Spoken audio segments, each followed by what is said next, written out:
New York City, November 6, 1895.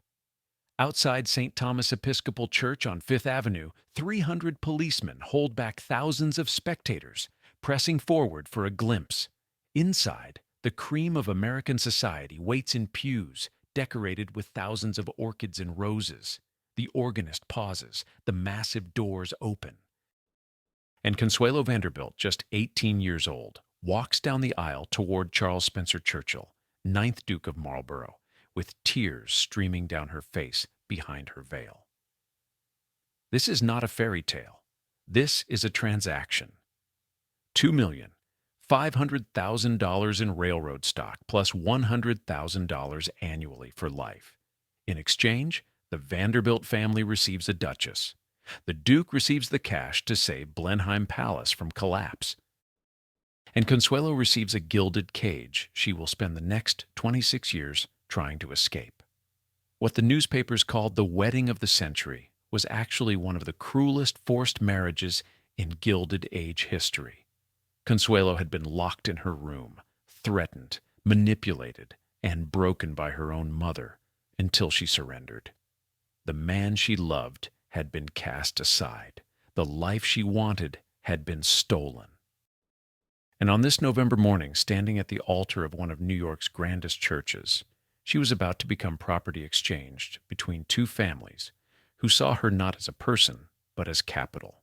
Before we dive into this extraordinary story of coercion, survival, and eventual freedom, if you enjoy learning about the dark realities behind Gilded Age glamour and the women who navigated impossible circumstances, consider subscribing to the channel and let me know in the comments where you're watching from today.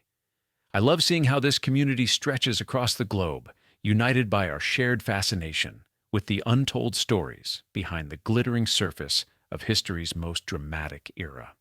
What follows is the complete story of Consuelo Vanderbilt, the steel-willed mother who controlled her, the duke who bought her, the palace that imprisoned her, and the decades it took to finally claim her own life.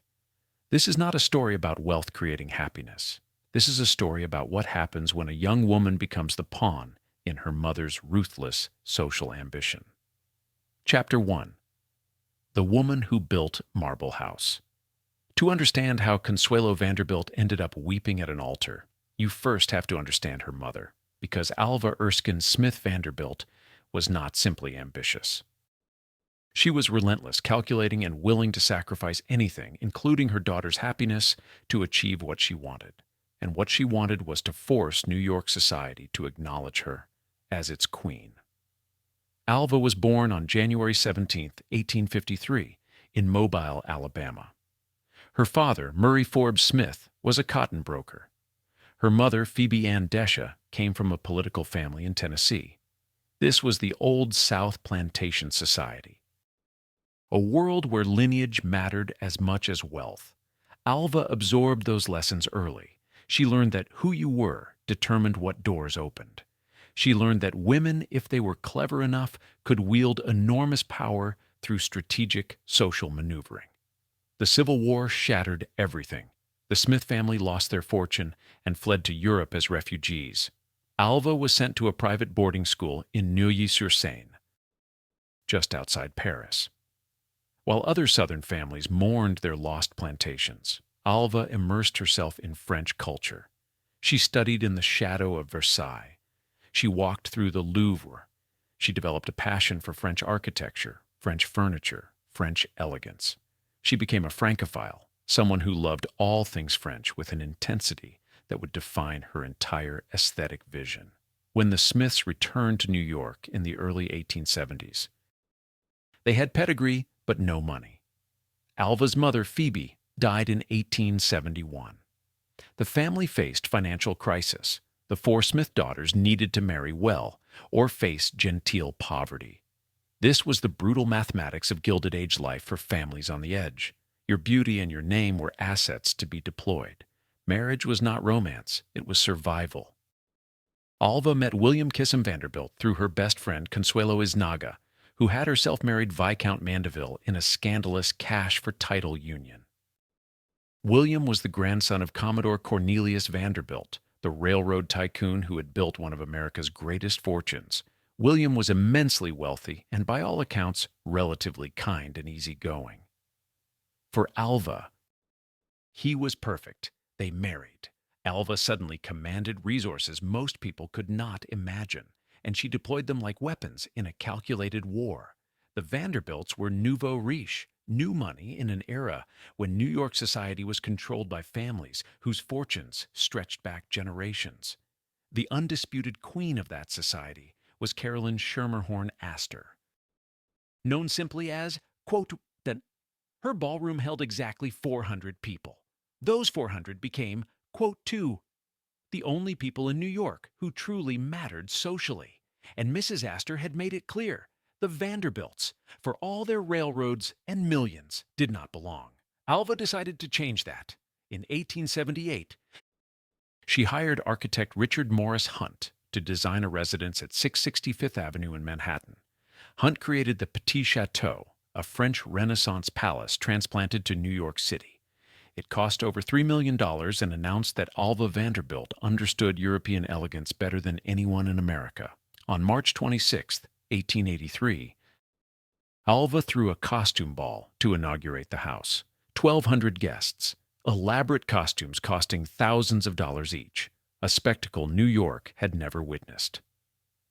Mrs. Astor's daughter desperately wanted to attend, but Mrs. Astor had never called on Alva, which meant by society's ironclad rules, her daughter could not be invited. Mrs. Astor faced a choice: maintain her snub or acknowledge Alva Vanderbilt as an equal. Mrs. Astor blinked. She called on Alva. The invitation was extended, and Alva Vanderbilt won. But winning once was insufficient. Alva wanted something permanent, something that would cement her position not just in New York, but in the international hierarchy of wealth and power. In 1888, she commissioned Hunt to build a summer residence in Newport, Rhode Island. The result was Marble House, and it remains one of the most extraordinary monuments to Gilded Age excess ever constructed. Construction took 4 years, from 1888 to 1892. The final cost approached $11 million, roughly $385 million in today's currency. $7 million of that sum went to marble alone. 500,000 cubic feet imported from Africa, Italy, and Vermont.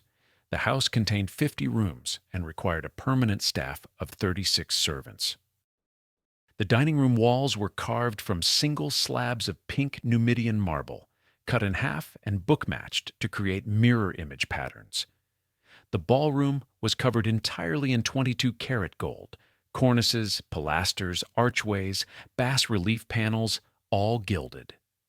The grand staircase was carved from yellow sienna marble with wrought iron railings also covered in gold. Alva called Marble House her temple to the arts. The design was based directly on the Petit Trianon at Versailles. Every detail announced that Alva Vanderbilt comprehended European taste at the highest level. The house was not merely beautiful, it was a declaration written in marble and gold. I have arrived. I cannot be ignored. I belong at the absolute pinnacle. William gave Marble House to Alva as her 39th birthday present. Crucially, the deed was in her name alone. She owned it outright. This would prove important later when their marriage collapsed. But even as Marble House rose on its cliff overlooking the Atlantic Ocean, Alva was already planning her next campaign. She had forced her way into New York society. She had built palaces that rivaled European royalty. Now she wanted something that would elevate the Vanderbilt name permanently above every other American dynasty. She wanted a daughter married into European aristocracy. She wanted a duchess in the family. And she had the perfect instrument, Consuelo, her only daughter, who was being trained from infancy for exactly this purpose. Chapter 2. A Childhood of Control.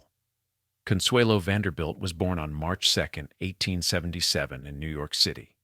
Her unusual Spanish name came from her godmother, Consuelo Iznaga, the half-Cuban, half-American socialite who had married Viscount Mandeville. Alva viewed that union as a template. If Consuelo Iznaga could become a viscountess, then Consuelo Vanderbilt could aim even higher. From birth, Consuelo was not raised for happiness. She was raised for perfection. And Alva's definition of perfection required absolute control. Consuelo later described her childhood in her autobiography. Quote, For Maus, published in 1953. The details she revealed were chilling. This was not strict Victorian parenting. This was systematic abuse designed to break a child's will and remake her into an instrument of ambition. Alva forced Consuelo to wear a steel contraption, a back brace that ran down her spine, fastened around her waist and shoulders, designed to improve her posture. Consuelo wore this torture device for hours daily. It dug into her skin. It made breathing difficult. It turned sitting, standing, and moving into exercises in constant discomfort. But Alva insisted a future duchess needed perfect carriage. The steel rod was non-negotiable. Any infraction, no matter how minor, brought swift physical punishment. Alva beat Consuelo with a riding crop. Talking back earned a beating. Slouching earned a beating. Choosing clothes Alva had not approved earned a beating. Showing any sign of independent thought earned a beating. When Consuelo as a teenager objected to a dress her mother had selected, Alva's response was immediate and unambiguous. Quote 5. This phrase captured the entire relationship. Alva decided. Consuelo obeyed. There was no room for negotiation, no space for Consuelo's preferences, no acknowledgement that she possessed any right to opinions or desires of her own. Alva wielded absolute power. She said so repeatedly to Consuelo's face, and decades later, during annulment proceedings, Alva would admit it under oath before Vatican investigators. Reunited, quote, But violence alone does not explain Consuelo's compliance. Alva also understood manipulation through intermittent affection. When Consuelo pleased her mother, Alva could be warm, even loving. She praised Consuelo's beauty. She told her daughter that she was special, destined for greatness, chosen for something beyond ordinary women. Consuelo craved that approval desperately. Like most children raised under authoritarian control, she learned to shape herself around her mother's expectations, seeking moments of warmth and dreading the punishments. Alva supervised every aspect of Consuelo's education. Languages, deportment, music, art, history, all carefully designed to prepare her for European aristocratic society. Consuelo was tutored by the finest instructors money could secure. She learned to speak French fluently. She studied European history and literature. She was taught how to enter a room, how to sit with perfect posture, how to converse charmingly while revealing nothing substantive, how to smile while keeping her true feelings hidden. By her teenage years, Consuelo had become exactly what Alva intended, a stunningly beautiful young woman with impeccable manners, flawless deportment, and no visible will of her own. She had a long, elegant neck that photographers loved, dark hair that caught the light, large, expressive eyes, a figure that drew attention wherever she went. She was, in the language of the time, an underscore quote, 7 underscore, one of the wealthiest young women in America, with access to a fortune that could sustain aristocratic households for generations. Alva watched her daughter's beauty emerge with satisfaction. This was the raw material she needed. Now she simply had to find the right buyer and negotiate the terms. But Alva had made one critical miscalculation. She had beaten Consuelo into submission. She had controlled every hour of her daughter's existence. She had trained her to obey without question, but she had failed to extinguish Consuelo's capacity to feel. And when Consuelo fell in love with someone Alva had not selected, everything Alva had built began to fracture. Chapter 3. The man. She chose his name was Winthrop Rutherford. He was handsome, charming, intelligent, and part of old New York, one of the 400 families whose lineage stretched back to colonial times. He was exactly the kind of man any mother should have been thrilled to see courting her daughter, except for one fatal flaw. He did not possess a title. Winthrop came from a respected family. His ancestors had been in America since the 1600s. He was educated, well-mannered, and financially comfortable. More importantly, he genuinely cared for Consuelo. When they met, probably in the early 1890s during the New York social season, something sparked between them that had nothing to do with strategic alliances or financial calculations. They began meeting secretly. Reconstructing the exact timeline is difficult. Consuelo's memoir deliberately obscures details that might have embarrassed the Rutherford family, but by 1894, when Consuelo was 17, they were secretly engaged. This required extraordinary courage. Consuelo had been trained since birth to obey her mother without question. The idea of defying Alva must have terrified her. But Winthrop offered something Consuelo had never experienced: a future where she could make her own choices, where she could be seen as a person rather than a project.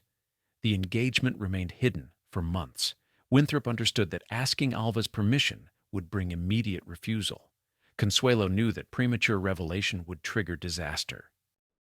They stole moments together when possible, always with trusted friends as cover, always careful not to raise Alva's suspicions.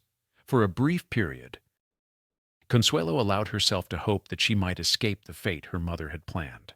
Then Alva discovered the truth. How she learned about the engagement remains unclear. Perhaps someone witnessed them together and reported back. Perhaps a servant overheard a conversation and informed Alva. Perhaps Alva's relentless surveillance of her daughter finally produced evidence. Whatever the mechanism, when Alva learned that Consuelo intended to marry Winthrop Rutherford, her reaction was immediate and merciless. Consuelo, gathering every ounce of courage she possessed, confronted her mother directly. She spoke the words that must have taken all her strength. "I considered I had a right to choose my own husband." She later described these as the bravest words I have ever uttered, and they brought down, in her phrase, a frightful storm of protest. Alva did not argue philosophy. She did not debate Consuelo's rights. She deployed overwhelming force to crush this rebellion before it could spread. First came direct threats. Alva told Consuelo that she would have Winthrop Rutherford murdered if Consuelo attempted to elope. This was not hyperbole in Consuelo's mind.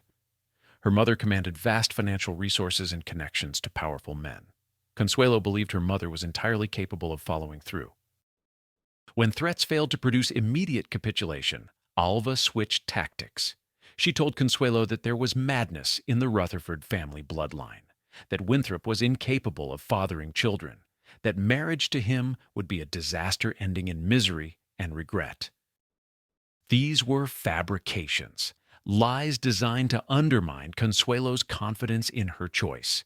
Consuelo continued resisting, so Alva escalated to imprisonment. She locked Consuelo in her bedroom, literally locked her in with a key. A footman was posted outside the door with orders to prevent anyone from entering. Not her governess, not her brothers, no one. Consuelo was isolated, alone, with nothing but her mother's voice penetrating the door, demanding surrender. And then Alva played her final, cruelest card. She claimed that Consuelo's disobedience was literally killing her. She told Consuelo that the stress of her daughter's rebellion had caused a severe medical crisis, that she was dying, that Consuelo's stubbornness would murder her own mother. Alva took to her bed. Doctors were summoned to the house. The household went into emergency mode, and Consuelo, locked in her room, received reports that her mother was at death's door, fading rapidly, all because Consuelo insisted on choosing her own husband. This was the breaking point. Consuelo had been beaten. She had been threatened. She had been lied to and imprisoned. She might have withstood all of that. But the belief that she was killing her mother, that her desire for autonomy was literally murdering the woman who had given birth to her, proved unbearable. She surrendered completely. The moment Consuelo agreed to abandon Winthrop Rutherford and marry the Duke of Marlborough, Alva made a miraculous recovery. She rose from her sickbed, fully restored, energized, triumphant. There had been no illness. It had been theater, psychological warfare deployed against a teenage girl who had no defense against maternal manipulation. Consuelo later wrote, "I suffered every searing reproach, heard every possible invective hurled at the man I loved. But she had given in. And once Alva secured her daughter's compliance, she moved with brutal efficiency to make it permanent. She arranged for the Duke of Marlborough to visit Marble House. She engineered his proposal to Consuelo in the Gothic room, that dark, cold chamber filled with medieval artifacts and stone carvings. And Consuelo, broken and resigned, accepted. The trap had closed. There would be no escape. Chapter 4. The Duke Who Needed Money. Charles Richard John Spencer Churchill, 9th Duke of Marlborough, was born in Simla, India, in 1871, where his father was serving in a government position. His childhood nickname was Bakshu, quote, 13, derived from one of his courtesy titles, Earl of Sunderland. The name was deeply ironic. By all contemporary accounts, Charles possessed nothing resembling a sunny disposition. He was described as surly, critical, suspicious, emotionally distant, and lacking notable intellectual qualities. He was not deliberately cruel. He was simply incapable of warmth. Charles's parents, the 8th Duke and Duchess of Marlborough, endured a disastrous marriage that imploded in public scandal and divorce when Charles was 12 years old. His father and uncle, Lord Randolph Churchill, were notorious for their extramarital affairs. The family name was dragged through newspapers and drawing rooms across England. Charles watched this wreckage during his formative years and absorbed a lesson. Follow your head, never your heart. Marriage was a transaction designed to serve practical ends. Emotion was dangerous and led only to scandal. When his father died in 1892, 21-year-old Charles inherited the Dukedom of Marlborough. He also inherited Blenheim Palace and the crushing financial catastrophe that came with it. Blenheim Palace is not simply a large house. It is a monument on a scale most people struggle to comprehend. Built between 1705 and 1722 as a gift from Queen Anne to the first Duke of Marlborough for his victory at the Battle of Blenheim in 1704, it sprawls across 2,100 acres of Oxfordshire countryside.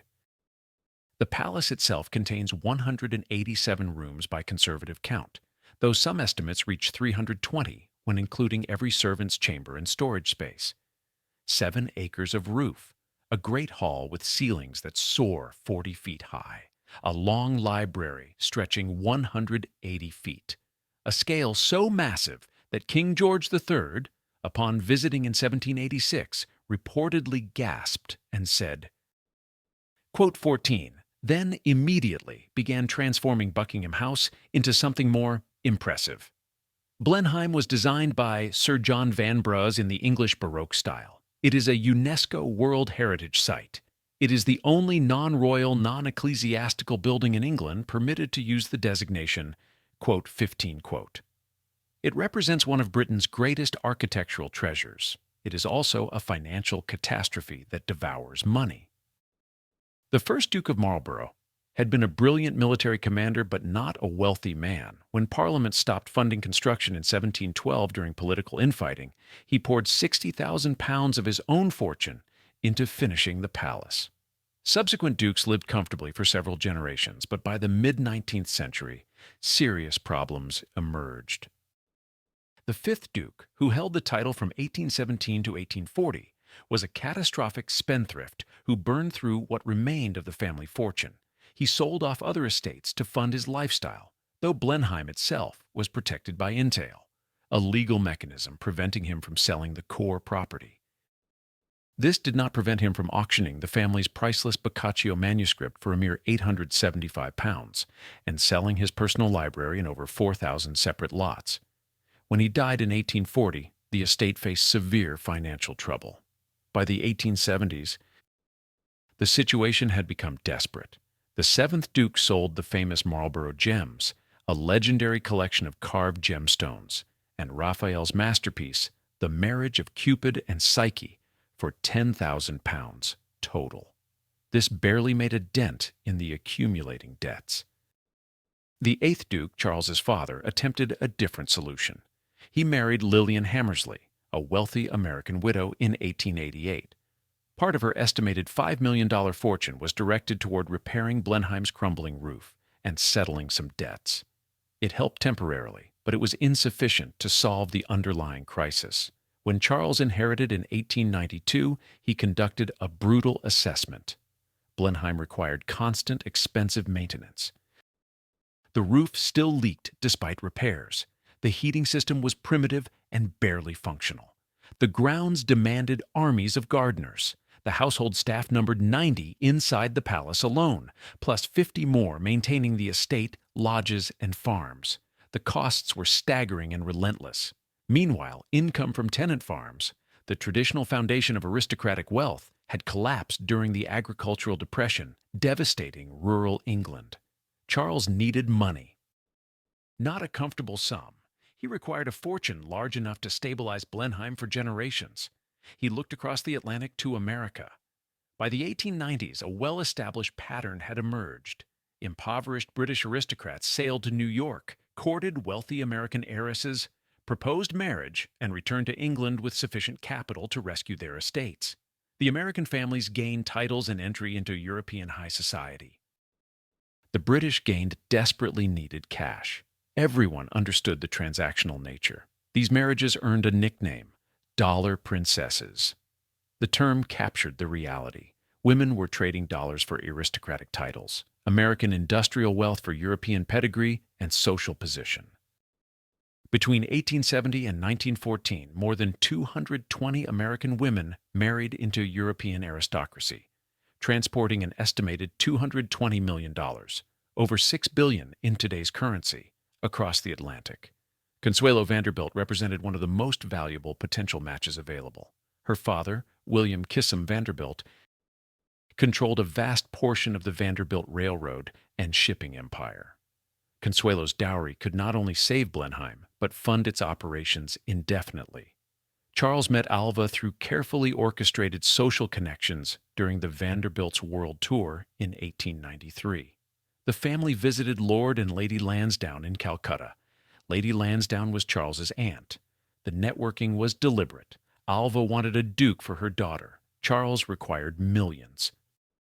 The mothers negotiated while the potential bride and groom were paraded before each other. Consuelo later wrote that Charles had been romantically involved with another woman in England, someone he genuinely cared for, whom he abandoned to pursue the Vanderbilt fortune. On their honeymoon, he stated this directly to Consuelo. He had married her because he felt obligated to save Blenheim, not because he loved her, not because he found her attractive, because the palace required it. He reportedly added that he despised anything that was not British. This was the man Consuelo was being forced to marry, a duke who viewed her not as a person, but as a financial rescue package, a man who had already made clear his heart was not involved, a man who, by temperament and training, was emotionally incapable of providing warmth, support, or genuine partnership. The wedding was scheduled for November 6, 1895. Charles would arrive late to his own ceremony, detained by final negotiations to extract even more money from William Vanderbilt. And Consuelo, locked in her room the morning of the wedding, would weep until her eyes swelled shut. Chapter 5. The Siege.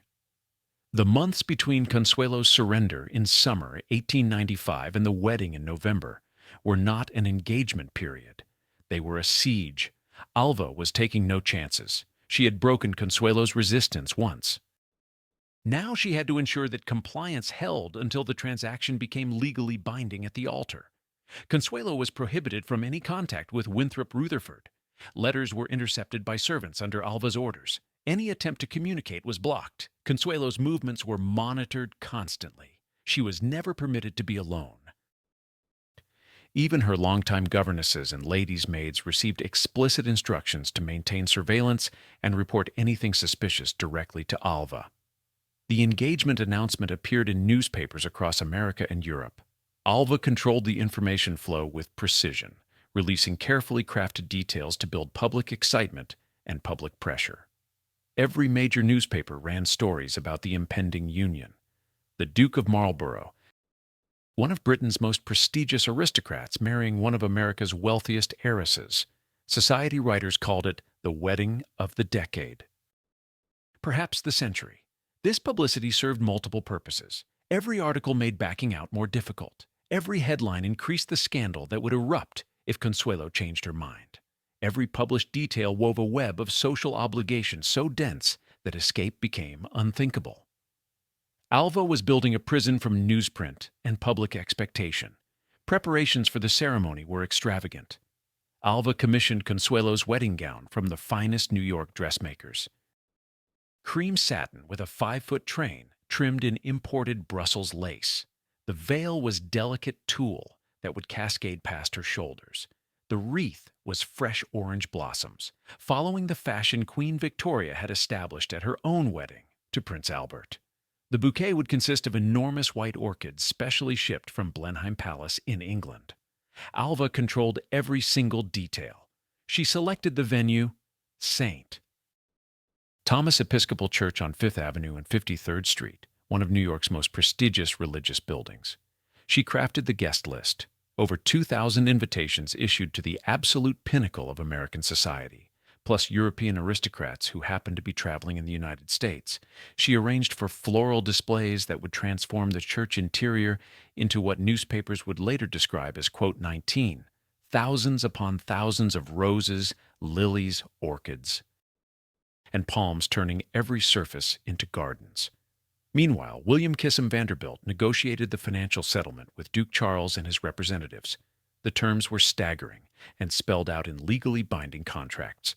The Duke would receive $2,500,000 in railroad stock immediately upon marriage.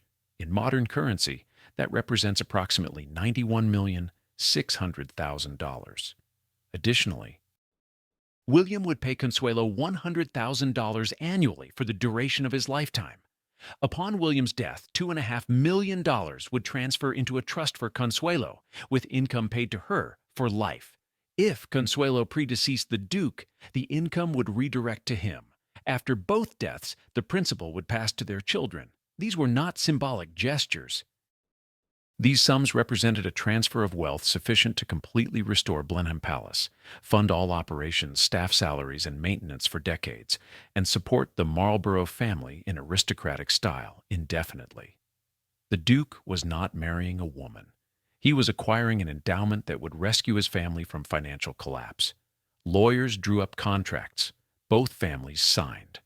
The marriage became a legally binding financial transaction before any religious ceremony took place. Consuelo moved through these months in a state of numb resignation.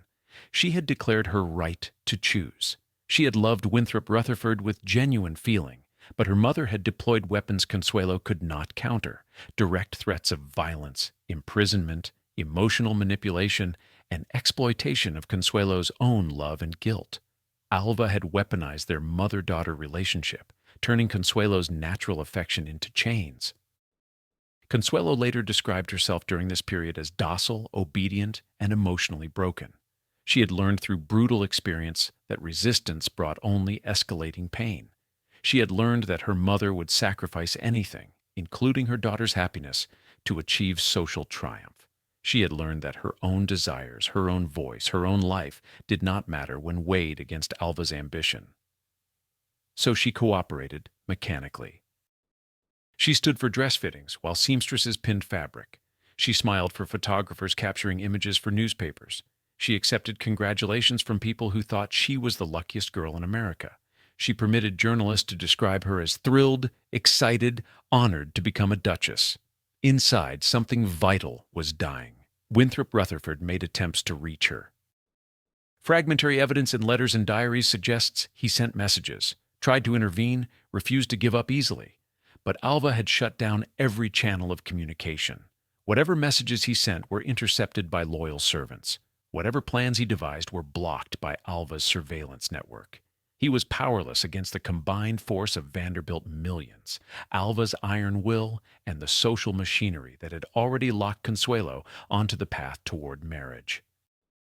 The night before the wedding, Consuelo did not sleep. She later wrote that she spent those hours alone in tears, knowing that when morning came, her life would belong to someone else. Her choices would evaporate. Her autonomy would vanish. She would become the Duchess of Marlborough, property transferred from father to husband, with no legal right to control her own existence. November 6, 1895 arrived cold and clear, outside St. Thomas Church, crowds began gathering before dawn. By mid-morning, thousands of spectators lined Fifth Avenue, pressing against police barricades.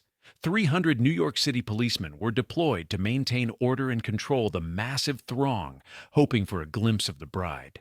Inside the Vanderbilt mansion at 660 Fifth Avenue, Consuelo dressed in her wedding gown. Her eyes were swollen and red from crying through the night.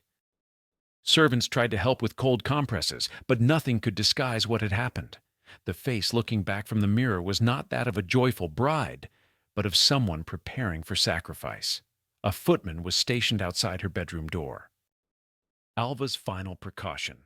If Consuelo attempted to flee, to send any message, to do anything other than proceed to the church, the footman would stop her. She was a prisoner in her own home, being prepared for delivery to her buyer. Consuelo sat alone in that room, wrapped in cream satin and lace and pearls, waiting for the carriage that would carry her to St. Thomas Church. She cried until there were no more tears. Then she adjusted her veil and walked downstairs. The trap had closed completely. There was no escape.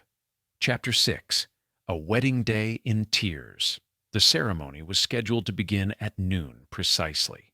By 12:10, St. Thomas Church was packed with guests, but the bride had not appeared. By 12:15, whispers rippled through the pews like wind through wheat. By 12:20, people exchanged confused, worried glances.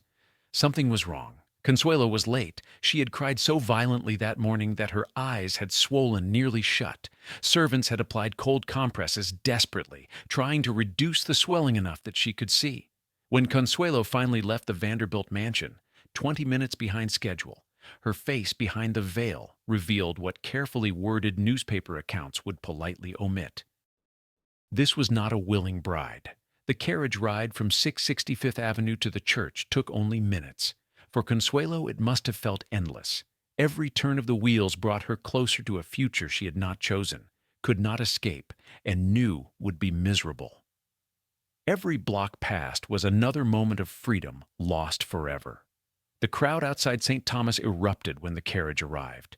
Police pushed people back from the curb. Consuelo stepped down carefully, hampered by the heavy gown and 5-foot train. Eyewitnesses later reported that even through the veil, her distress was obvious. Her shoulders were hunched forward. Her steps were uncertain, stumbling slightly. She looked like someone walking toward execution, not celebration. Inside St. Thomas, the scene was spectacular in a way that felt almost grotesque given Consuelo's state. Architect Richard Upjohn had designed the church in Gothic Revival style, with soaring stone arches, ribbed vaulting, and massive stained glass windows. For this wedding, every available surface held flowers. Roses, lilies, orchids, and palms covered columns, pews, railings, and archways. The altar was a solid wall of white blooms. Smilax vines climbed stone carvings, ribbon and greenery decorated every pew. The New York Times would report that there was scarcely an inch of stone carving or an inch of woodwork that was not eclipsed by delicate and graceful creepers or masses of beautiful blossoms. The guest list represented the absolute apex of Gilded Age society. The Astors had come, the Belmonts, the Goulds, European aristocrats who happened to be visiting America, diplomats, politicians. Everyone who mattered socially had secured an invitation to what was being called the most important wedding in decades. Conspicuously absent were most of the Vanderbilt family. Consuelo's father, William, was present because he had to give her away, but the extended Vanderbilt clan, deeply uncomfortable with both Alva's recent scandalous divorce and the obvious nature of this transactional marriage, mostly stayed home. Their absence was a quiet protest, a signal to anyone paying attention that something was profoundly wrong with this union. The organist struck the opening notes of the processional. Consuelo, clutching her father's arm, began the long walk down the center aisle. She was breathtaking to look at. 18 years old, tall and slender, with dark hair swept elegantly beneath her veil, her long neck adorned with heirloom pearls Alva had selected. The cream satin gown fit perfectly. Its 5-foot train carried by young attendants dressed in white. She held the enormous bouquet of orchids shipped from Blenheim Palace specifically for this day. To observers unfamiliar with her situation, she must have appeared the embodiment of a fairy tale princess. And she was weeping. The veil partially concealed it, but people seated near the aisle could see her shoulders shaking, could see her steps faltering, could see her father, William, steadying her elbow as they walked. The closer they came to the altar, the more visible her distress became. At the altar stood Charles Spencer Churchill, 9th Duke of Marlborough. He had arrived late, delayed by final negotiations over additional financial concessions he was demanding from William Vanderbilt. Even on his wedding day, money took precedence over ceremony. He stood rigidly in his formal morning coat, his expression carefully neutral. When Consuelo reached him, he did not smile. He barely glanced at her. His eyes were cold, calculating, assessing the value of what he was acquiring. Reverend John Wesley Brown, rector of St. Thomas Church, performed the ceremony using the traditional Episcopal service. The familiar words about love, honor, and lifelong devotion rang hollow in the massive stone space. Consuelo's responses were barely audible. At one point, Reverend Brown had to ask her to repeat herself because no one in the front pews could hear her whispered, "I do. Do you, Consuelo, take this man to be your lawfully wedded husband, to have and to hold from this day forward, for better, for worse, for richer, for poorer, in sickness and in health, to love, cherish, and obey, till death do you part?" "I do." Those two syllables cost everything. Her autonomy, her chance at happiness with Winthrop Rutherford, her right to determine her own future, all of it surrendered in a whisper before 300 witnesses who applauded as if they had watched something beautiful rather than something brutal. When the ceremony concluded, Charles and Consuelo were announced as the Duke and Duchess of Marlborough. Guests stood and applauded enthusiastically. The organist played triumphant recessional music. Outside, the crowd roared its approval, having glimpsed absolutely nothing of the human tragedy that had just occurred inside the church. Consuelo walked back up the aisle on her new husband's arm, her head bowed, still crying behind her veil. The reception at the Vanderbilt mansion featured everything excess could provide: champagne fountains, a towering wedding cake decorated with spun sugar and fondant flowers, servants circulating with silver trays of caviar, oysters, and delicacies imported from Europe, a full orchestra playing in the ballroom, guests eating, drinking, dancing, celebrating what they believed was a fairy tale union. Alva moved through the reception in absolute triumph. She had won every battle. Her daughter was a duchess. The Vanderbilt name was now permanently linked to one of England's most prestigious aristocratic titles. She had forced New York society to acknowledge her final, ultimate victory. No one, not Mrs. Astor, not the old money families who had once excluded her, not anyone, could ever again claim that Alva Vanderbilt did not belong at the absolute pinnacle of American and international society. The cost was her daughter's shattered spirit. Alva did not care. She had never cared. Consuelo was a tool, an instrument, a means to achieve social dominance. Tools do not require emotional consideration. Newspapers the following day published glowing accounts. They described the flowers in elaborate detail. They listed the prominent guests. They described Consuelo's gown with near-pornographic attention to fabric, lace, and jewels. They called the event magnificent, splendid, unforgettable, the wedding of the century. A few sharper observers noted undercurrents. The New York Times, while praising every visible detail, regularly published lists of dollars for dukes transactions, making abundantly clear that everyone understood what these marriages actually represented. Consuelo was simply one of 9 American girls who made such alliances in 1895 alone. The pattern was so established it had become almost routine, cash-poor British aristocrats securing wealthy American brides to rescue their estates. But even in an era where transactional marriages were common, Consuelo's wedding stood out. The sheer magnitude of the dowry, the extreme youth and beauty of the bride. The reports, whispered initially but growing louder, that she had been seen crying throughout the ceremony. One anonymous observer was quoted in a society column asking, quote, 25, quote, "The answer depended entirely on perspective. For Alva, this was triumph. For the Duke, it was successful commerce. For William Vanderbilt, watching his daughter destroyed, it was probably shame, though he remained publicly silent. For Consuelo, it was absolutely a funeral, the death of the life she wanted, the burial of her autonomy. The beginning of a prison sentence she would serve for the next quarter century. 3 days after the ceremony, the Duke and Duchess of Marlborough boarded a steamship bound for England. Consuelo was leaving America, abandoning her family, departing from everything familiar, to take up residence in a palace she had never seen with a husband who had made clear he did not love her. During the Atlantic crossing, the Duke clarified his position with brutal honesty. He told Consuelo that he had given up a woman he loved in England, someone he genuinely cared for, in order to pursue the Vanderbilt fortune, that he had married Consuelo solely because Blenheim Palace required rescue, not because he found her attractive, not because he felt any affection, because the palace demanded it. He added, according to Consuelo's later memoir, that he despised anything that was not British. Consuelo had been married less than a week, and she already understood completely she was trapped in a nightmare with no foreseeable end. Chapter 7. Blenheim Palace. The prison. The journey from London to Blenheim Palace begins at Paddington Station.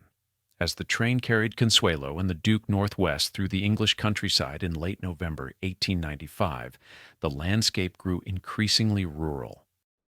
Stone walls divided fields where sheep grazed in the perpetual mist. Small villages appeared briefly, then vanished behind hedgerows. The tracks passed through Woodstock, a market town that had existed since before the Norman conquest, where locals barely glanced at passing trains carrying aristocrats to their estates. At the station, Marlborough carriages waited, emblazoned with the family's coat of arms. As they rolled through the gates onto Blenheim grounds, Consuelo received her first glimpse of what $2.5 million had been traded for. The estate sprawled across 2,100 acres, not merely the palace itself, but tenant farms, workers' cottages, lodges for estate staff, massive stables, formal gardens, and an enormous park redesigned in the 1760s by Lancelot Capability Brown. The drive wound through this landscape, passing ancient oak trees and manicured lawns, gradually climbing toward the palace on its hilltop position. Then Blenheim itself appeared, and nothing could have prepared Consuelo. Even today, with modern skyscrapers conditioning people to expect scale, Blenheim shocks visitors. In 1895, for a 19-year-old American girl accustomed to mansions but nothing remotely like this, the impact must have been overwhelming. The palace spreads across a hilltop like a city unto itself. Massive wings stretch east and west from a central block crowned with Baroque towers and turrets. The north facade measures 400 feet wide. The entrance portico features Corinthian columns 2 stories tall. The roof covers 7 acres of slate. Inside, 187 rooms by conservative official count, over 300, when including every servant's chamber, storage room, corridor, and passage. This was not architecture designed for human comfort. This was a monument to military glory, built to honor the first Duke of Marlborough's victory at the Battle of Blenheim in 1704. Every element proclaimed triumph, power, dominance, permanence. The scale was designed to humble visitors. It succeeded brilliantly. Consuelo descended from the carriage into November cold and damp. The entire household staff had assembled for formal greeting of their new duchess. 90 house servants stood in strict hierarchical ranks, the butler and housekeeper at the top, then footmen, valets, ladies' maids, housemaids, kitchen staff, and finally scullery workers and hall boys at the bottom. Another 50 staff maintained grounds, gardens, farms, lodges, and stables. This small army of 140 people kept Blenheim functioning daily. They curtsied or bowed as Consuelo passed. Their faces remained professionally neutral. They had witnessed this before. The eighth Duke had married an American widow. They understood what these transatlantic marriages represented. Money flowing from America to rescue failing English estates. Titles flowing back in exchange. The servants knew their jobs depended on American dollars. They would serve their new mistress efficiently while gossiping endlessly below stairs about her accent, her manners, her ignorance of proper English aristocratic protocol. Inside, the Dowager Duchess awaited. Charles's mother, Lady Frances Vane Tempest Stuart. She embodied everything Alva was not: coldly aristocratic, deeply suspicious of Americans and their wealth, fiercely protective of Marlborough family status and Blenheim's traditions. Her greeting contained no warmth. She looked at Consuelo with undisguised scrutiny and said, "Winston Churchill, Charles's cousin and childhood friend, younger son of Lord Randolph Churchill, stood next in line for the dukedom if Charles died without male heirs." The Dowager Duchess clearly found this prospect unacceptable. Consuelo was being informed, before she even saw her private chambers, that her primary function was reproductive. Produce a male heir, secure the succession, fulfill your purchased purpose. The tour of Blenheim that followed demonstrated exactly how trapped Consuelo now was. The staterooms occupied the principal floors. The Great Hall, with its 67-foot-high ceiling painted with scenes of the first Duke's military triumphs. The long library stretching 180 feet, containing 14,000 volumes, and considered the finest private library in England. The saloon, with elaborate trompe-l'oeil ceiling paintings. The green drawing room, red drawing room, and multiple other reception spaces. These were rooms designed to overwhelm, filled with portraits of previous dukes, battle paintings commemorating Marlborough military victories, furniture that had belonged to French royalty, tapestries woven in Brussels in the 17th century, porcelain collected across generations. Everything was cold, genuinely, physically cold. Blenheim's heating in 1895 was primitive at best. Fires blazed in massive stone fireplaces, but heat barely reached 10 feet before dissipating into rooms with 20-foot ceilings. The enormous windows, single-paned glass in lead frames, admitted constant drafts. Coming from American houses with modern heating and insulation, Consuelo felt cold penetrate her bones within hours. The English climate intensified the misery. November in Oxfordshire is damp, gray, relentlessly depressing. Rain fell constantly, turning from drizzle to downpour and back without ever truly stopping. Fog rolled across the park, obscuring visibility beyond 100 yards. The sun appeared so rarely that when it briefly emerged, servants commented on the event. Consuelo, accustomed to New York winters that were brutal but bright with clear skies and snow, found the unending drizzle suffocating. Her private apartments offered no comfort. The Duchess's chambers included a bedroom, dressing room, and sitting room. All were furnished with antiques that felt ancient and oppressive. The bed was an enormous four-poster affair hung with heavy velvet curtains to block drafts. The walls were covered in silk that had faded through decades of English weather. Everything felt dusty, dark, weighted with centuries of history that had nothing to do with her. And she slept alone. The Duke maintained separate chambers in a different wing entirely. This was standard for aristocratic couples. Separate bedrooms were the norm in great English houses, but for Consuelo, it emphasized the fundamental coldness of the arrangement. They were married in legal terms only. They would interact at scheduled times for scheduled purposes. Emotional intimacy, affection, companionship. These were not included in the transaction. Daily life at Blenheim followed rigid patterns. Breakfast occurred at a fixed hour. The Duke read newspapers and correspondence in complete silence. Consuelo was expected to occupy herself with acceptable ladylike pursuits, writing correspondence, doing embroidery, visiting tenant families on the estate to distribute charity. Lunch was formal, afternoon tea was ceremonial, and dinner was psychological torture. Every evening, Consuelo had to dress in full formal attire, elaborate gowns, jewels, hair arranged perfectly, descend to the dining room, and endure multi-course meals served by footmen in livery, while the Duke barely acknowledged her existence. He read or stared silently. When he did speak, it was usually to criticize. Her posture, her American accent, her ignorance about estate management, her unfamiliarity with local aristocratic families, her failure to understand proper protocol. Consuelo later wrote in her memoir, "How I learned to dread and hate these dinners, how ominous and wearisome they loomed at the end of a long day. The servants observed everything. Great houses run on gossip, and Blenheim was no exception. The housemaids knew which rooms the Duke visited and which he avoided. The footman understood that the marriage was cold and transactional. The butler, who managed the household with absolute authority, reported observations directly to the Dowager Duchess. Consuelo had no privacy, no confidants, no allies within the system. She also possessed no understanding of aristocratic protocol. At Blenheim, servants operated under strict hierarchical rules that Consuelo did not know existed. She made embarrassing mistakes constantly. One afternoon, feeling cold and wanting warmth, she asked the butler to light the drawing-room fire. He looked at her with barely concealed horror.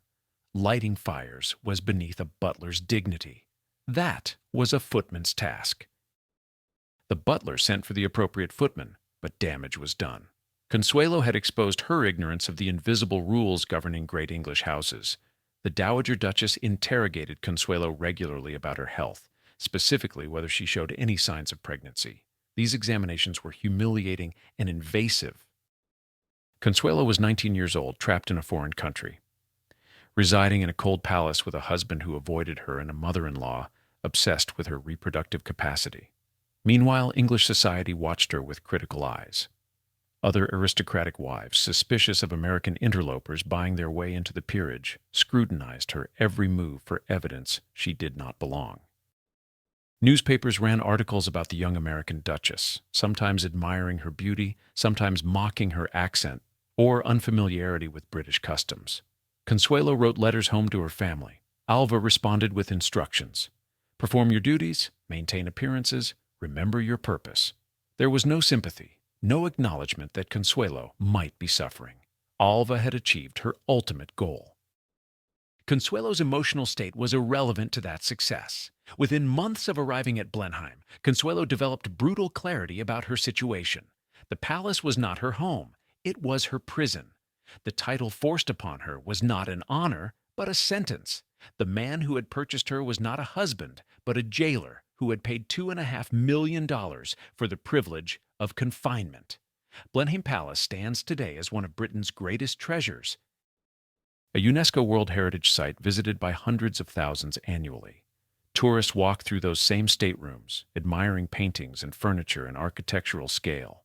What they cannot see are the ghosts of young women trapped there by family ambition, sitting in cold rooms far from home, slowly realizing that all the marble and gilt and grandeur in the world cannot create happiness when autonomy has been sold for a title. Chapter 8. The Duchess Who Performed. If Consuelo Vanderbilt had simply collapsed under the weight of her circumstances, no one would have been surprised. 19 years old, trapped in a loveless marriage, imprisoned in a cold palace in a foreign country, cut off from family support, these conditions would break most people. But Consuelo possessed something unexpected, steel beneath the surface that even Alva's brutality had not entirely destroyed. She could not escape her situation, but she could control how she moved through it. And if she had to be the Duchess of Marlborough, she would be brilliant at it, even while hating every moment. The transformation took effort and intelligence. Consuelo studied English aristocratic manners with the intensity she had once applied to her childhood lessons. She observed how established aristocratic women conducted themselves at social events. She learned which topics were acceptable for drawing-room conversation and which were forbidden.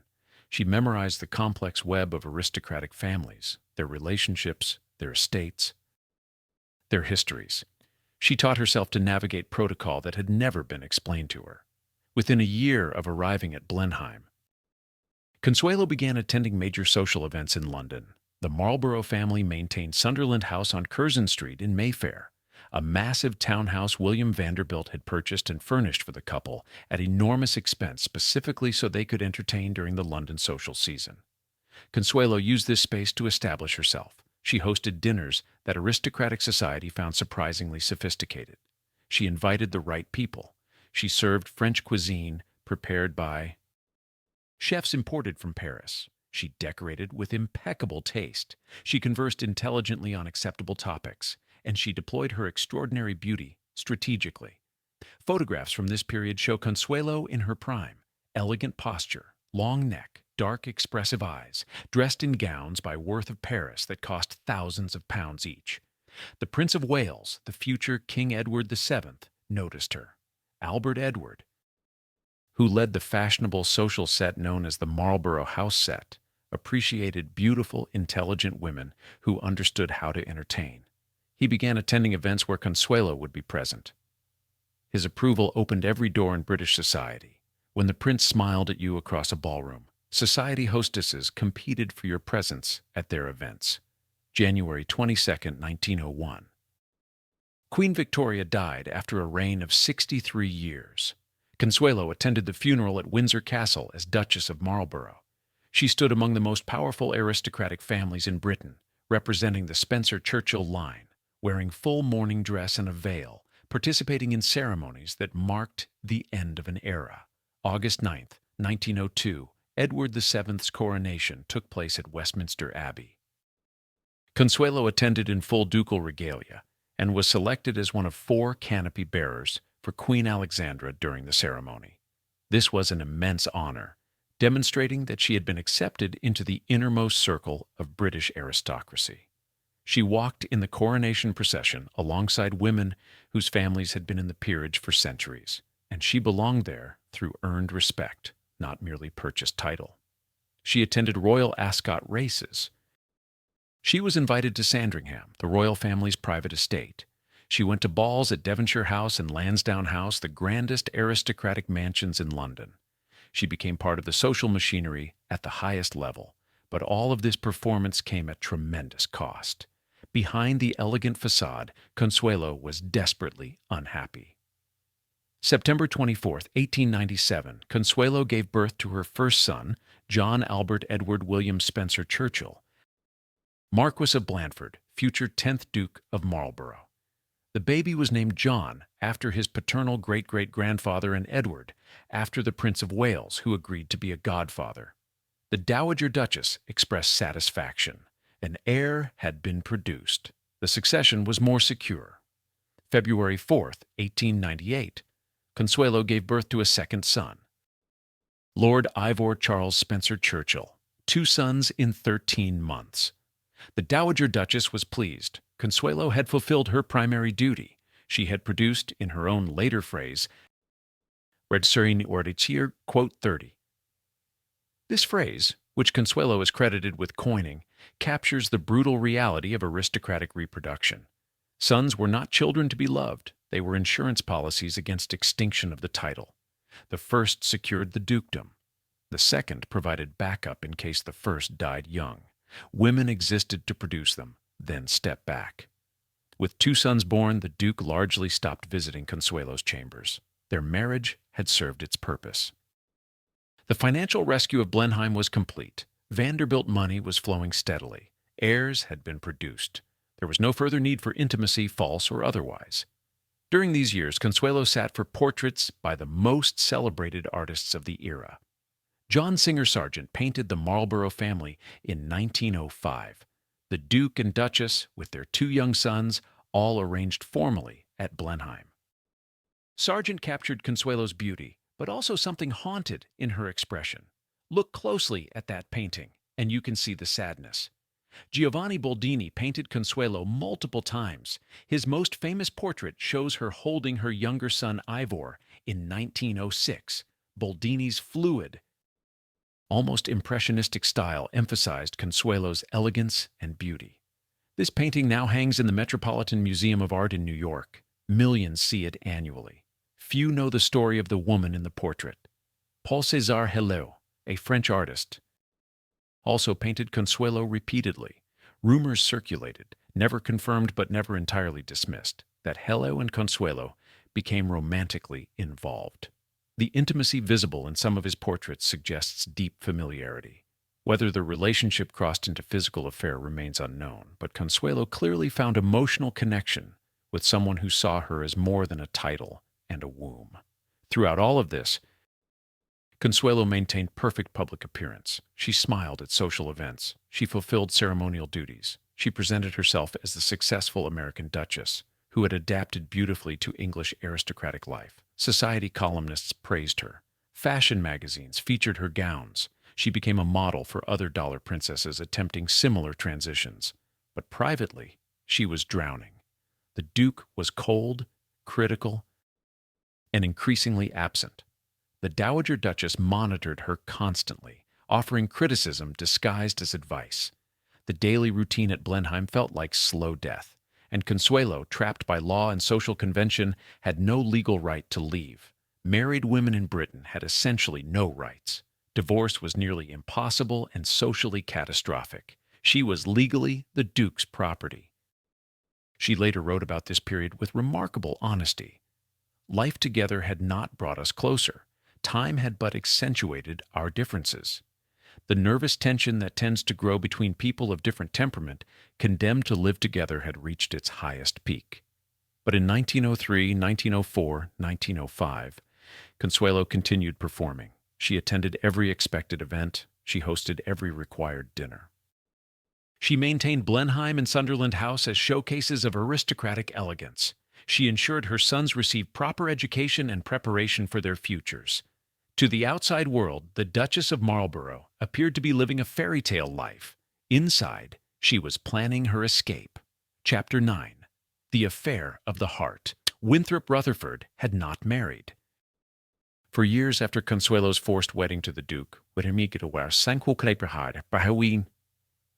Winthrop remained single, living in New York, maintaining his place in society, but never settling down.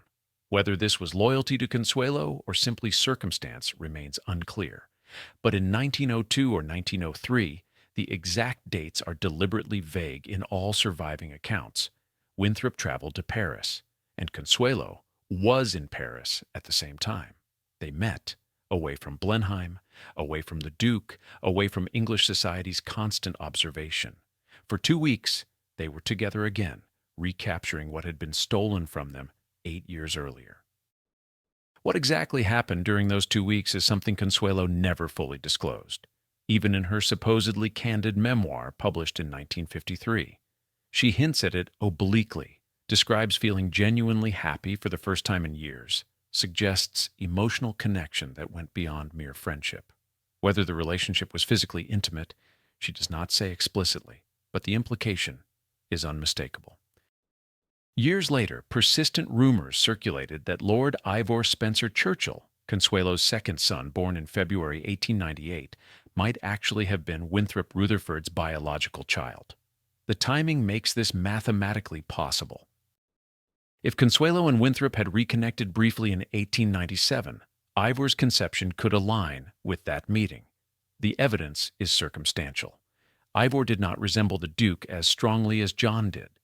Ivor's temperament was warmer, more emotionally open, traits that seemed at odds with the Spencer-Churchill personality but aligned with descriptions of Winthrop. And decades later, when Consuelo wrote her will, she specified that she wanted to be buried beside Ivor, not beside John, the heir to the dukedom. That choice felt significant to people familiar with the rumors. But rumors are not proof, and Consuelo never confirmed or denied the speculation. If Ivor was Winthrop's son, she protected that secret with absolute discipline. If he was not, she allowed the speculation to persist, perhaps finding some satisfaction in people believing she had stolen back a piece of her own life. What is certain is that by the early 1900s, both Consuelo and the Duke had essentially abandoned any pretense of a real marriage.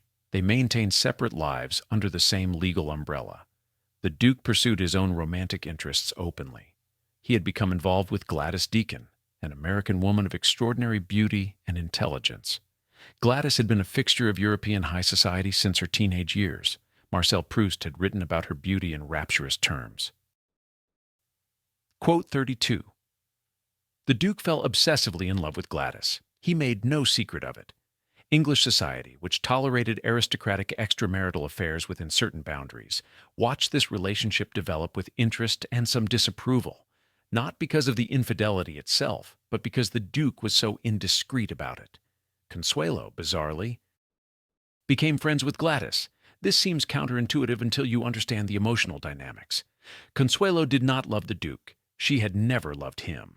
His affair with Gladys actually provided Consuelo with relief. It meant he demanded even less of her time and attention. Gladys, for her part, seems to have felt sympathy for Consuelo's trapped situation. The two women developed a genuine friendship based on shared understanding of how arbitrary and cruel aristocratic marriage could be. The Duke invited Gladys to Blenheim as a guest. She visited repeatedly, staying for weeks at a time. The three of them, the Duke, the Duchess, and the Duke's mistress, lived under the same roof, maintaining an odd arrangement that echoed earlier aristocratic scandals like the fifth Duke of Devonshire's household, where the Duke, his wife Georgiana, and his mistress Lady Elizabeth Foster had lived together for years. English society watched all of this with fascination. Gossip columns hinted at the situation without stating it explicitly. Other aristocratic women whispered about it at tea parties, but no one openly criticized it because aristocratic marriages functionally operated as business arrangements. Love and fidelity were considered naive middle-class expectations that had no place among people of rank. Consuelo understood all of this intellectually. But understanding did not eliminate the pain of living in a household where she felt like an irrelevant third party in her own marriage. She had performed her role. She had produced heirs. She had maintained social position. Now she was essentially furniture, necessary for proper appearance, but without real function. She began spending more time at Sunderland House in London and less time at Blenheim. The Duke did not object. In fact, he seemed relieved. They were drifting toward separation by mutual, unspoken agreement, but social convention still constrained them. Divorce remained nearly impossible in England in the early 1900s.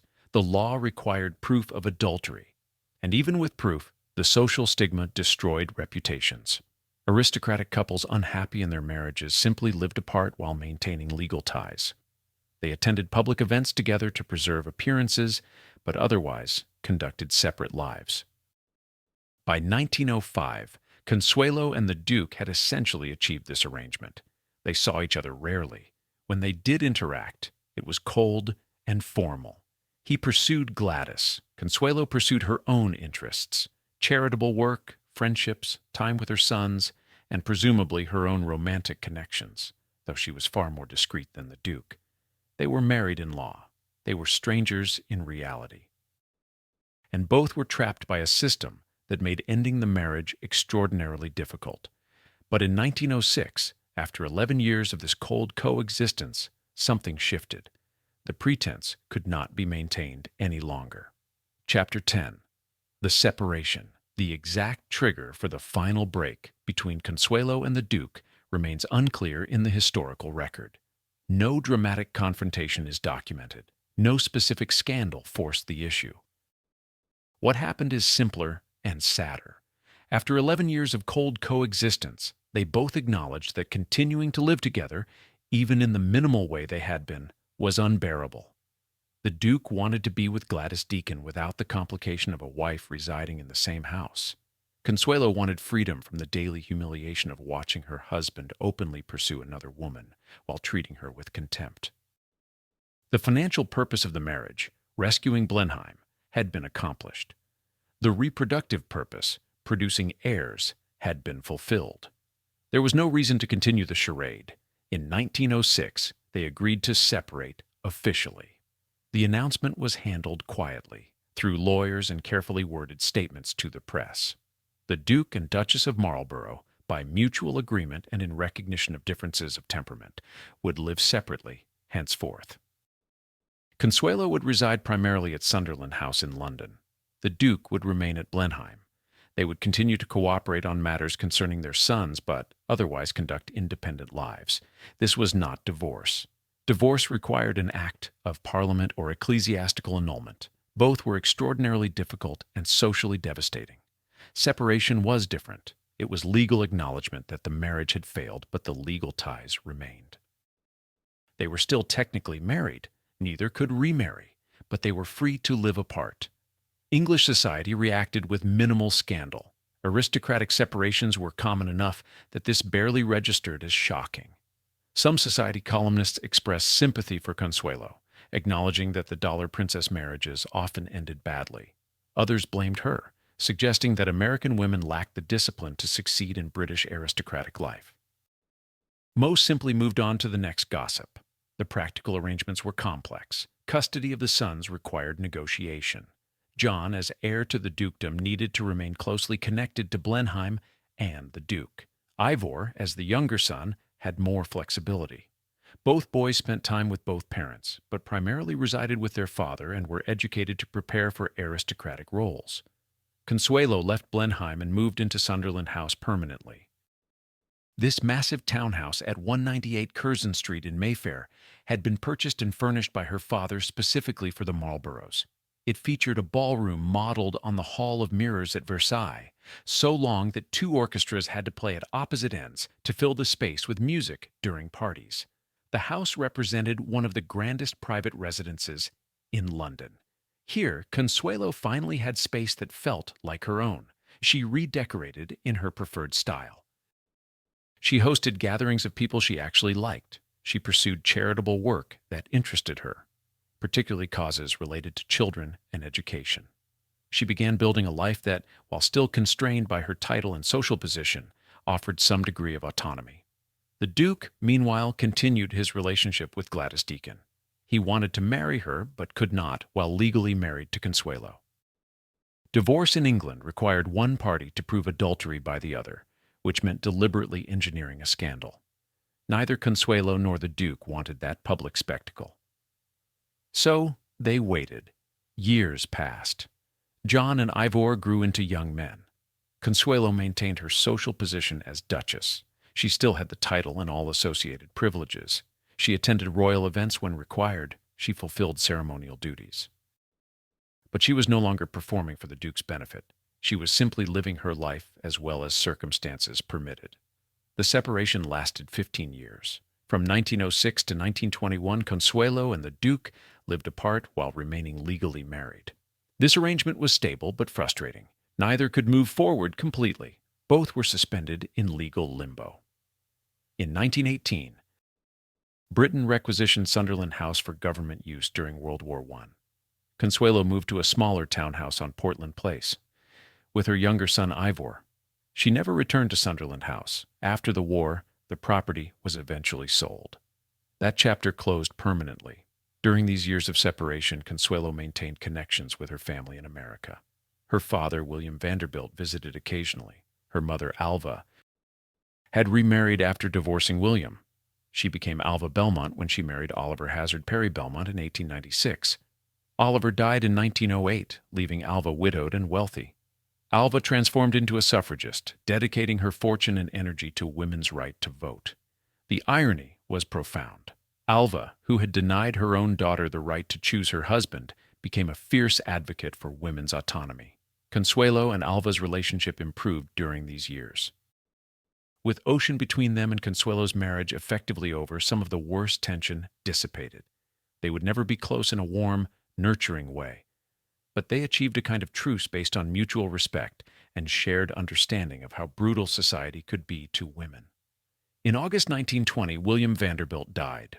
This triggered provisions in the financial settlement from Consuelo's marriage. The $2.5 million trust became active.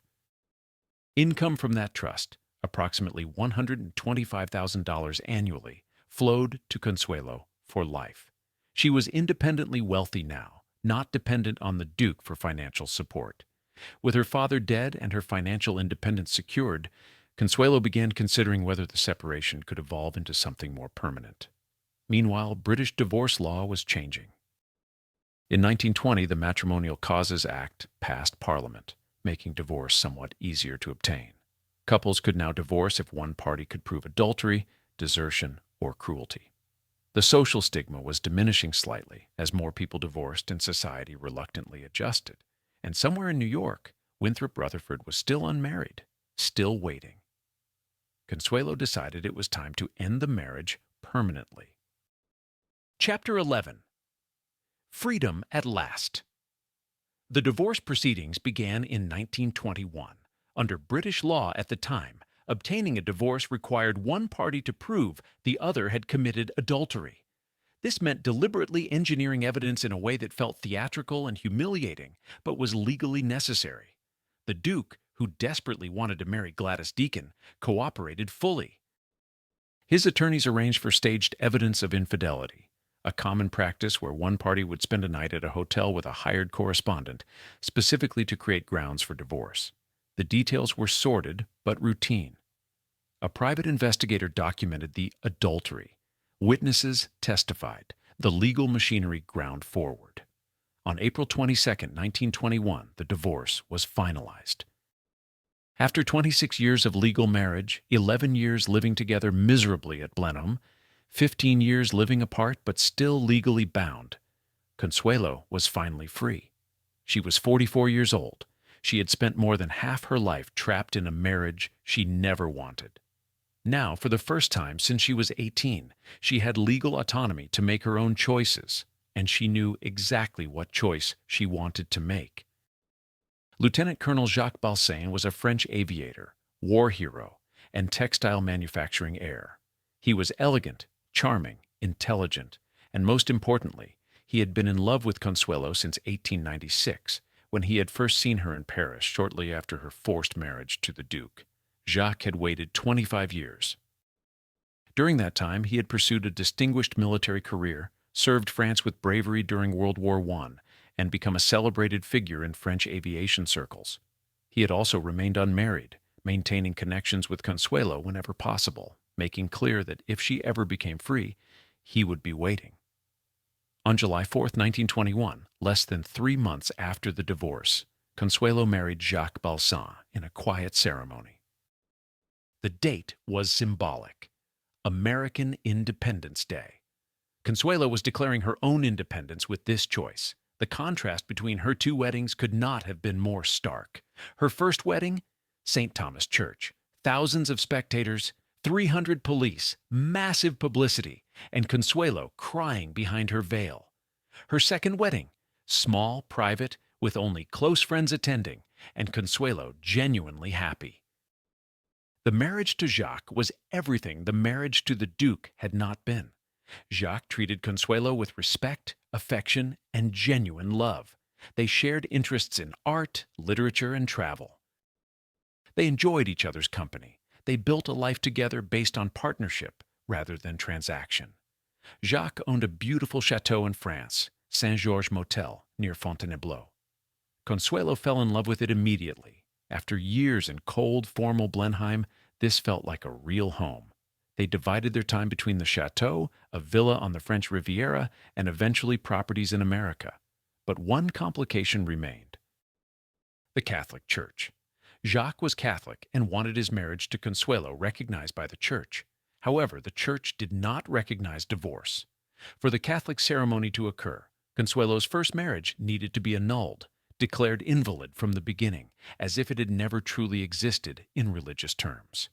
The Duke had converted to Catholicism during the separation years and also wanted an annulment. This rare alignment of interests made the process possible. The Vatican required testimony about whether the marriage had been entered into freely.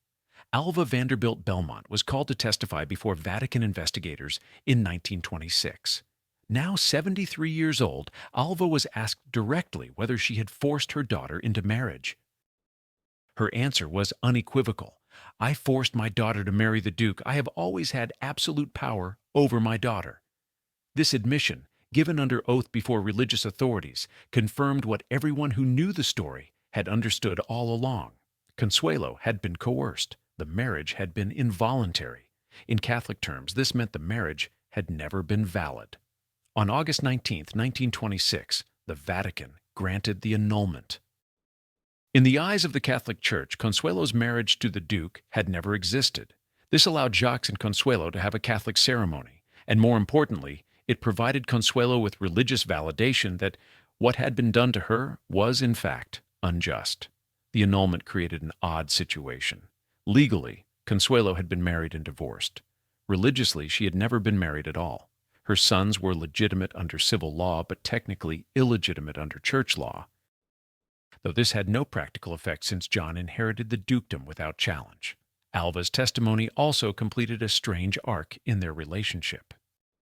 Alva had been the architect of Consuelo's suffering. She had broken her daughter's will, forced a marriage, and prioritized social ambition over Consuelo's happiness. But in testifying to the Vatican, Alva finally acknowledged the truth publicly. Whether this represented genuine remorse or simply pragmatic assistance in obtaining the annulment remains debatable. But it allowed Consuelo and Alva to achieve something resembling reconciliation in Alva's final years. Alva died in 1933. By then, she had transformed into a fierce advocate for women's suffrage and had funded major movements for women's rights. The profound irony that a woman who had denied her daughter basic autonomy became a champion of women's freedom was not lost on observers. Perhaps late in life, Alva recognized what she had done, or perhaps she simply found a new arena for her relentless ambition. Either way, when she died, Consuelo did not publicly speak ill of her mother. Some wounds cut too deep for words.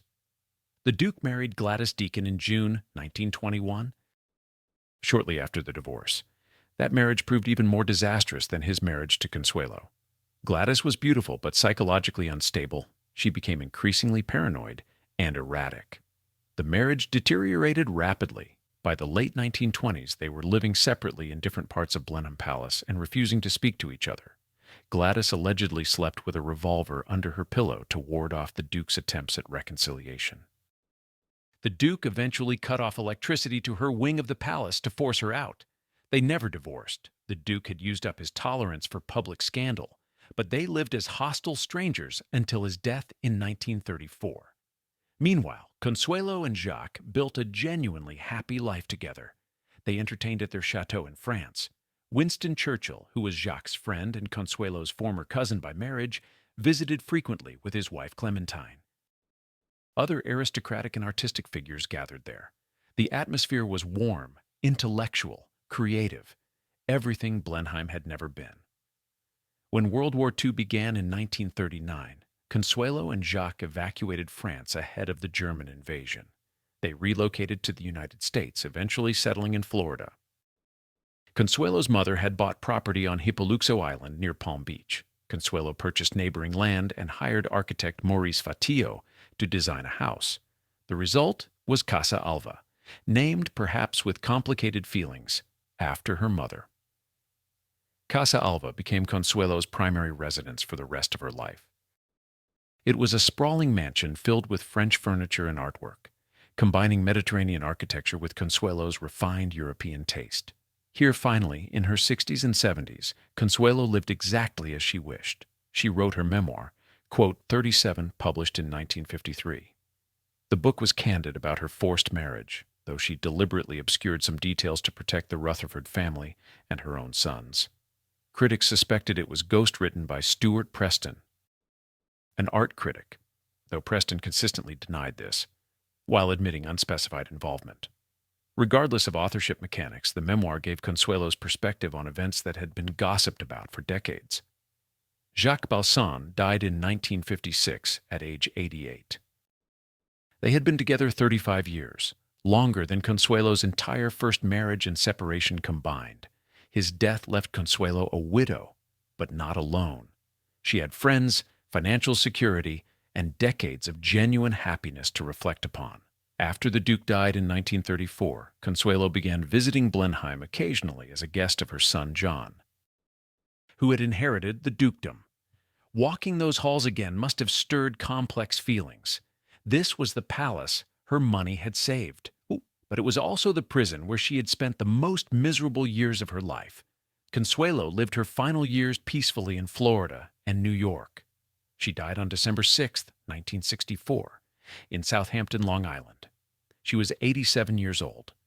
She had lived long enough to see both world wars, the transformation of society, the dissolution of the rigid hierarchies that had governed her youth, and the emergence of a world where forced marriage would be considered unconscionable. In her will, Consuelo specified that she wanted to be buried at St. Martin's Church in Bladon, Oxfordshire, the parish church for Blenheim Palace. This might seem like she wanted to return to the place that had imprisoned her, but her instructions were specific. She wanted to be buried beside her younger son, Lord Ivor Spencer Churchill. Not beside the Duke, not near John, the heir who became the 10th Duke, beside Ivor. This choice has fueled decades of speculation about Ivor's paternity. If Ivor was actually Winthrop Rutherford's biological son, then Consuelo's final wish was to rest beside the child of the man she loved, not the children of the man who bought her. It was a quiet declaration, visible only to those who understood the full story. Whether that interpretation is correct or not, one thing is certain. Consuelo Vanderbilt died free. Chapter 12. The Palace Saved. The Woman Freed. Blenheim Palace today draws hundreds of thousands of visitors annually. They walk through the Great Hall, admire the long library, photograph the Baroque facade, and explore the gardens Capability Brown designed. Tour guides describe the palace's history, the gift from Queen Anne, the military triumphs of the first Duke, the architectural genius of Sir John Vanbrugh, the UNESCO World Heritage designation in 1987. What they mention less frequently is that Blenheim survives because of American money, specifically Vanderbilt money. Consuelo's dowry. When the Duke married Consuelo in 1895, Blenheim was approaching financial collapse. The estate could not generate sufficient income to maintain the palace. The aristocratic system that had supported such properties for centuries was crumbling under modern economic pressures. Without a massive infusion of capital, Blenheim would have followed dozens of other great English houses into ruin, demolition, or forced sale. The $2.5 million in railroad stock, equivalent to $91 million in today's currency, changed everything. That money funded immediate repairs to the crumbling structure. It paid for restoration of the roof. It modernized heating and plumbing systems. It maintained the grounds and gardens. It kept the staff employed. It allowed the palace to function as a great aristocratic estate rather than decay into picturesque ruins.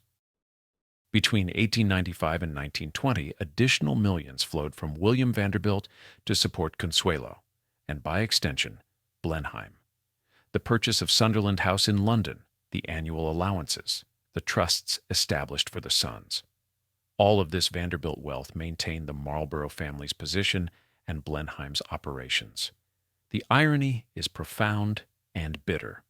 Consuelo hated Blenheim. She was trapped there miserable for years. She described those years with language that barely concealed her suffering, yet her family's money saved the palace that imprisoned her. The very transaction that destroyed her happiness preserved one of Britain's greatest architectural treasures. After Consuelo left in 1906, the palace continued operating on the financial foundation her dowry had provided. The Duke used additional funds from the ongoing trusts to continue improvements. He spent hundreds of thousands more on the gardens, planting 465,000 trees in the park between 1893 and 1919. He commissioned additional restoration work, all funded by American money. When the Duke died in 1934, John inherited as 10th Duke. He and his wife Mary made the difficult decision to open Blenheim to the public in 1950 to generate income for maintenance. The palace began its transformation from private residence to heritage site. Tourists paid half-a-crown admission to walk through staterooms and gardens. The Vanderbilt money had saved the palace. Tourism money would maintain it going forward. Today, Blenheim operates as a complex business. The current Duke, Charles James Spencer Churchill, 12th Duke of Marlborough, manages the estate with a board of trustees. The palace hosts weddings, events, and film shoots. It runs restaurants and gift shops. The gardens host concerts and festivals. The business model is sophisticated and necessary. Maintaining a building this size requires approximately £40 million in projected conservation work over the next decade. But the foundation of it all traces back to November 6, 1895, and a crying bride being sold to save a palace. Consuelo's memoir, published in 1953, offered her perspective after decades of distance from the events. The book was not bitter exactly, though sadness permeates every chapter about her years at Blenheim. She described the palace's beauty honestly. She acknowledged the privilege of living among such treasures. But she also made clear that beauty and privilege do not create happiness when autonomy has been stolen. She wrote about the Duke with measured words that revealed her true feelings through careful omissions. She praised his competence as a state manager. She acknowledged his dedication to Blenheim. She noted his intelligence in certain areas. What she never claimed was that he had been kind to her, that he had made her happy, or that the marriage had been anything other than a cold transaction. She wrote about her mother with similar careful honesty. She described Alva's beauty, intelligence, and social genius. She acknowledged the spectacular achievements, forcing acceptance from Mrs. Astor, building Marlborough House, transforming into a suffrage champion. What Consuelo would not pretend was that any of this excused what Alva had done to her own daughter. The book became a bestseller. People were fascinated by this behind-the-scenes look at aristocratic life from someone who had lived it. Consuelo's story captured something important about the Gilded Age: the brutal transactions hidden behind glittering surfaces, the human costs of social ambition, the suffering women endured in systems designed to control them. In her later years, Consuelo occasionally returned to Blenheim as John's guest. Walking those halls again must have stirred complex feelings. She could see the results of her family's money everywhere: the restored roof, the maintained gardens, the functioning systems. The palace stood because she had been sold to save it. But she also saw something else. Her escape had been possible. The Duke had died unhappily in his second miserable marriage. She had lived 3 decades with Jacques in genuine happiness. She had outlived everyone who had forced this transaction upon her. She had survived. When Consuelo died in 1964, newspapers worldwide published obituaries. Dollar Princess dies at 87. Duchess of Marlborough, American heiress, dead.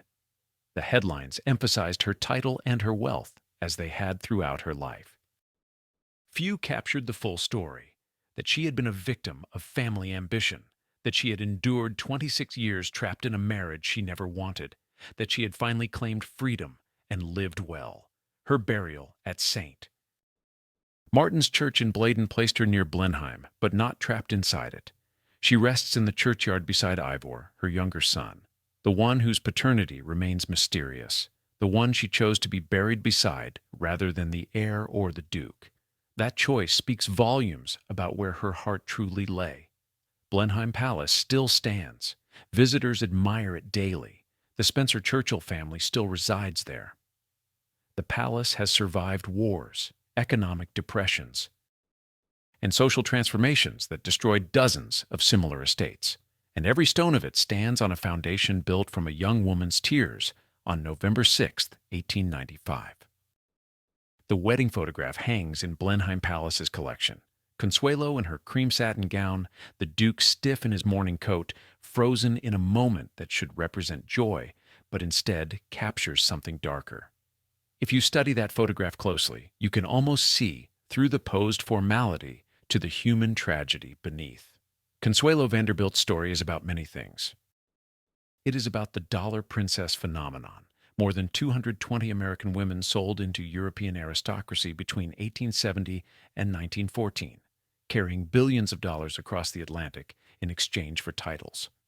It is about the collision of American industrial wealth and declining European aristocracy, two systems that needed each other and exploited that mutual need ruthlessly. But most fundamentally, it is a story about power and control. About what happens when a mother views her daughter not as a person but as an instrument of ambition. About systems, legal, social, familial, designed to deny women autonomy over their own lives. About the specific brutality of forced marriage disguised as social advancement. Alva Vanderbilt Belmont died in 1933, having transformed from the woman who denied her daughter basic freedom into a champion of women's suffrage who funded the National Woman's Party and dedicated her fortune to securing women's right to vote. The irony is so profound it borders on the cosmic. Alva fought for women to have political autonomy while having destroyed her own daughter's personal autonomy. She gave speeches about women's rights while having testified under oath that she had, quote, 40 over Consuelo and used it to force a marriage. Did Alva ever understand the contradiction? Did she experience guilt? Her testimony to the Vatican suggests some recognition of wrongdoing, though whether that represented genuine remorse or simply pragmatic assistance to Consuelo's annulment request remains unclear. What is certain is that she never apologized to Consuelo publicly. She funded women's rights movements, but never acknowledged that her daughter's first right to choose her own husband had been stolen by her own mother. The Vanderbilt wealth that Alva wielded to dominate New York society came from Cornelius Vanderbilt's shipping and railroad empire. That empire was built through ruthless business practices, monopolistic control, and the exploitation of workers who built tracks and loaded ships for wages barely sufficient to survive. The money that purchased Consuelo's duchess title was extracted from thousands of laborers whose names history does not record.